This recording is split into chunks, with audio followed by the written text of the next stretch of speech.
No livro Pérolas do Além, de Espíritos Diversos, ditado a Francisco Cândido Xavier. Continuamos. Lágrimas. Lágrimas e úlceras constituem o processo de bendita extensão dos nossos mais puros sentimentos. Do livro Nosso Lar. Há chuvas que destroem e chuvas que criam. Lágrimas há também assim. Do livro Nosso Lar. Lamentações. Lamentação denota enfermidade mental e enfermidade em curso laborioso de tratamento difícil.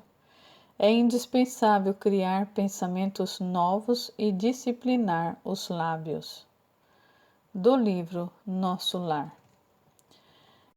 Quem vive colecionando lamentações caminhará sobre a chuva de lágrimas. Do livro Agenda Cristã. A lamentação é a energia que dissolve o caráter e opera o isolamento da criatura. Do livro Reportagens de Além-Túmulo. A lamentação viciosa é força destrutiva. Do livro Reportagem de Além-Túmulo. Lar. Nossos lares terrestres são cadinhos de purificação dos sentimentos, ou templos de união sublime, a caminho da solidariedade universal. Muito lutamos e padecemos até adquirir o verdadeiro título de irmão. Somos todos uma só família, na criação, sob a bênção providencial de um Pai único. Do livro Nosso Lar. O lar é como se fora um ângulo reto nas linhas do plano da evolução divina. A reta vertical é o sentimento feminino, envolvido nas inspirações criadoras da vida. A reta horizontal é o sentimento masculino, em marcha de realização no campo do progresso comum. O lar é o sagrado vértice, onde o homem e a mulher se encontram para o entendimento indispensável. É templo onde as criaturas devem unir-se espiritual antes que corporalmente. Há na Terra agora grande número de estudiosos das questões sociais, que aventam várias medidas e clamam pela regeneração da vida doméstica. Alguns chegam a asseverar que a instituição da família humana está ameaçada. Importa considerar, entretanto, que a rigor o lar é a conquista sublime que os homens vão realizando vagarosamente, onde nas esferas do globo o verdadeiro instituto doméstico, baseado na harmonia justa, com os direitos e deveres legitimamente partilhados. Na maioria, os casais terrestres passam as horas sagradas do dia vivendo a indiferença ou o egoísmo feroz. Quando o marido permanece calmo, a mulher parece desesperada. Quando a esposa se cala, humilde, o companheiro tiraniza. Nem a consorte se decide a animar o esposo na linha horizontal de seus trabalhos temporais, e nem o marido se resolve a segui-la no voo divino da ternura e sentimento, rumo aos planos superiores da criação. Dissimulam em sociedade e na vida íntima, um faz viagens mentais de longa distância, quando o outro comenta o serviço que lhe seja peculiar. Se a mulher fala nos filhinhos, o marido excursiona através dos negócios. Se o companheiro examina qualquer dificuldade do trabalho que lhe diz respeito, a mente da esposa volta ao gabinete da modista. É claro que em tais circunstâncias, o ângulo divino não está devidamente traçado. duas linhas divergentes tentam, em vão, formar o vértice sublime, a fim de constituírem um degrau na escada grandiosa da vida eterna. Do livro Nosso Lar. Lar é instituição essencialmente divina e que se deve viver dentro de suas portas com todo o coração e com toda a alma.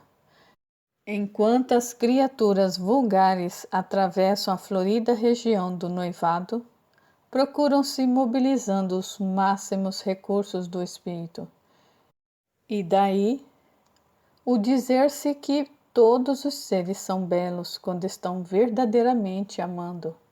O assunto mais trivial assume singular encanto nas palestras mais fúteis.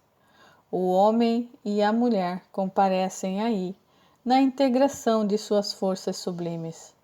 Mas logo que recebe a bênção nupcial, a maioria travessa nos véus do desejo e cai nos braços dos velhos monstros que tiranizam corações. Não há concessões recíprocas, não há tolerância e por vezes nem mesmo fraternidade.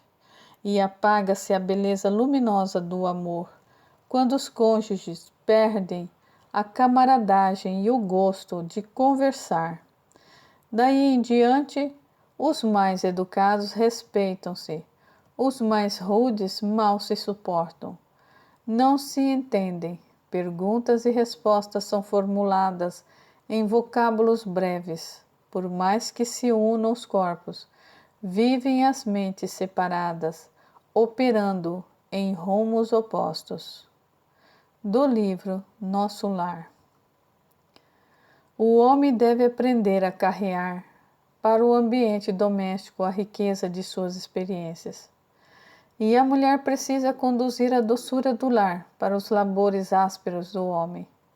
Dentro de casa, a inspiração, fora dela, a atividade. Uma não viverá sem a outra. Como sustentar-se o rio sem a fonte? E como espalhar-se a água da fonte sem o leito do rio? Do livro Nosso Lar.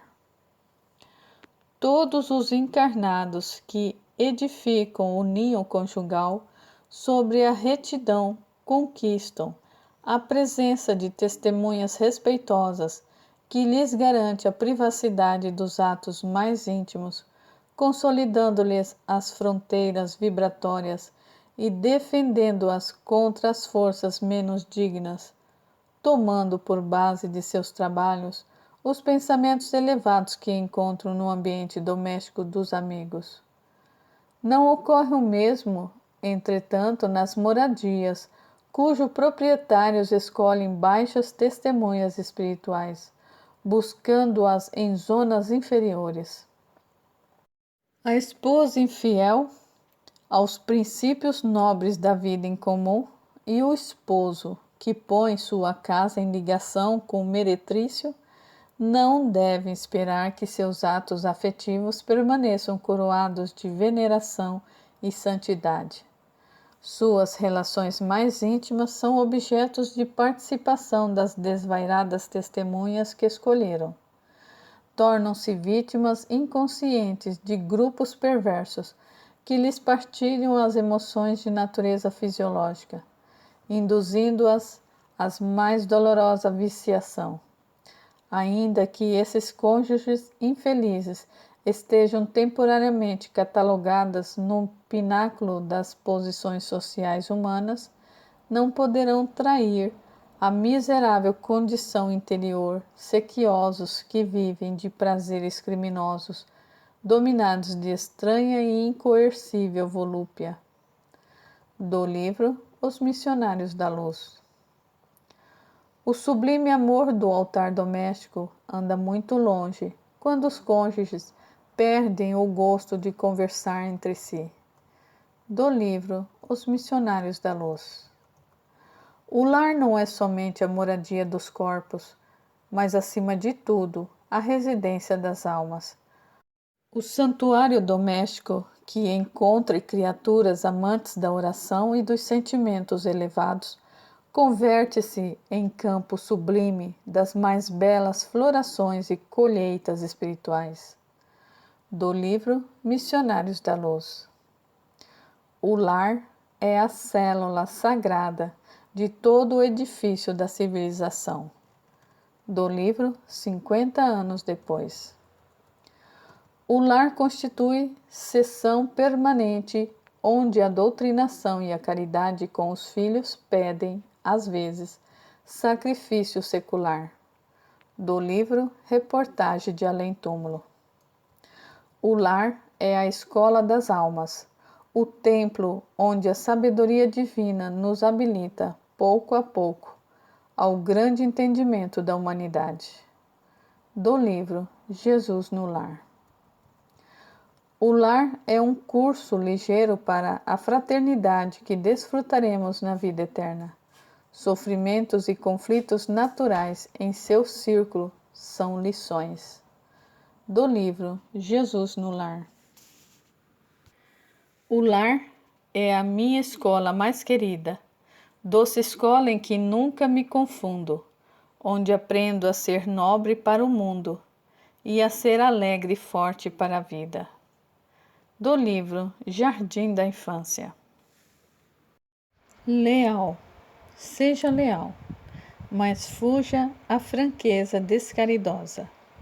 A pretexto de ser realista, não pretenda ser mais verdadeiro que Deus, alimento de cuja autoridade amorosa recebemos as revelações e trabalhos de cada dia. Do livro Agenda Cristã. Lei.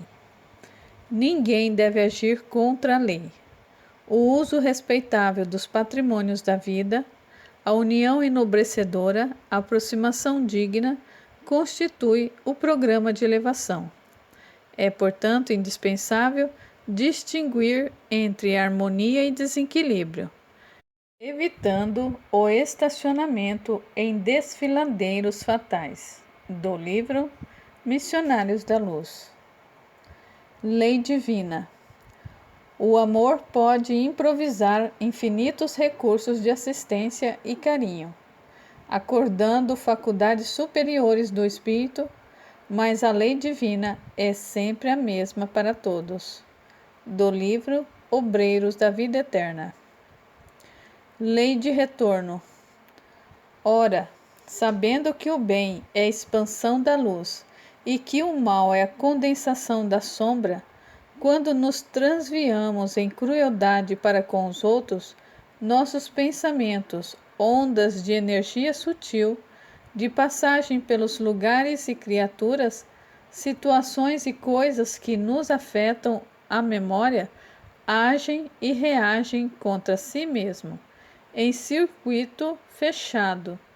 Trazem-nos assim de volta as sensações desagradáveis, auridas ao contato de nossas obras infelizes. Do livro Ação e Reação.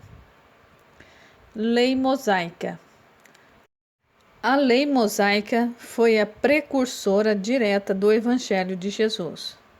O protegido de Termutes, depois de se beneficiar com a cultura que o Egito lhe podia prodigalizar, foi inspirada a reunir todos os elementos úteis à sua grandiosa missão, vulgarizando o monoteísmo e estabelecendo o decálogo sob a inspiração divina, cujas determinações são até hoje a edificação basilar da religião, da justiça e do direito. Se bem que as doutrinas antigas já tivessem arraigado a crença de Deus único, sendo o politeísmo apenas uma questão simbólica, apta a satisfazer a mentalidade geral. A legislação de Moisés está cheia de lendas e de crueldades, compatíveis com a época, mas escoimada de todos os comentários fabulosos a seu respeito. A sua figura é, de fato, a de um homem extraordinário, revestido dos mais elevados poderes espirituais. Foi o primeiro a tornar acessível às massas populares os ensinamentos somente conseguidos à custa de longa e penosa iniciação, com a síntese luminosa de grandes verdades. Do livro Emmanuel. Leis. As leis do Senhor se manifestam em voz gritante, nas trombetas do tempo, conferindo a cada coisa a sua função e a cada espírito o lugar que lhe é próprio. De Bezerra de Menezes, do livro Instruções Psicofônicas. Leis planetárias. As leis planetárias não afetam somente os espíritos em aprendizado ou reparação, mas também os missionários da mais elevada estirpe. Do livro Renúncia. Leituras. Leitura só por si, na alimentação da alma, equivale à simples ingestão de alimentos na sustentação do corpo. Imprescindível se fazem a meditação e a aplicação do conhecimento superior para o acrisolamento do espírito, tanto quanto são necessárias a digestão e a assimilação dos valores ingeridos para a saúde e a robustez do veículo carnal de que nos utilizamos na Terra. De Comando-se, do livro Vozes do Grande Além. Lembranças. Cada homem permanece no planeta com a lembrança viva dos compromissos assumidos, revelando singularidades que a ciência das criaturas considera vocações espontâneas. Do livro Reportagens do Além-Túmulo. Liberdade. O problema da liberdade é sempre uma questão delicada para todas as criaturas, porque todos os direitos adquiridos se fazem acompanhar de uma espécie de obrigações que lhes são corretas. Cumpre considerar que toda elevação requer a plena consciência do dever a cumprir. Do livro Brasil, Coração do Mundo, Pátria do Evangelho. Língua. Pela válvula da língua, nossas paixões explodem ou nossas virtudes se estendem. Cada vez que arrojamos para fora de nós o vocabulário que nos é próprio, emitimos forças que destroem ou edificam, que solapam ou restauram, que ferem ou balsamizam. Do livro Fonte Viva. De todas as potências do corpo humano, a língua será talvez aquela que mais nos reclama vigilância. Por ela começa a glória da cultura nos 5 continentes, mas através dela igualmente principiam todas as guerras que atormentam o mundo. Por ela irradia-se o mel de nossa ternura, mas também através dela derrama-se-nos o fel da cólera. Muitas vezes é fonte que refresca e muitas outras é fogo que consome. De A. Ferreira, do livro Falando na Terra. Livro. O livro é o bom companheiro, que me educa, que me alerta. A todo instante é o roteiro, que me traça a estrada certa. Do livro Jardim de Infância. O livro que aprimora é um mentor que nos guia. De Leôncio Correia, do livro Vozes do Grande Além. Loucos. Excetuados os casos puramente orgânicos, o louco é alguém que procurou forças à libertação do aprendizado terrestre, por indisciplina ou ignorância. Do livro No Mundo Maior. O louco em geral, considerando-se não só o presente, senão até o passado longínquo, é alguém que aborreceu as bênçãos da experiência humana, preferindo segregar-se nos caprichos mentais.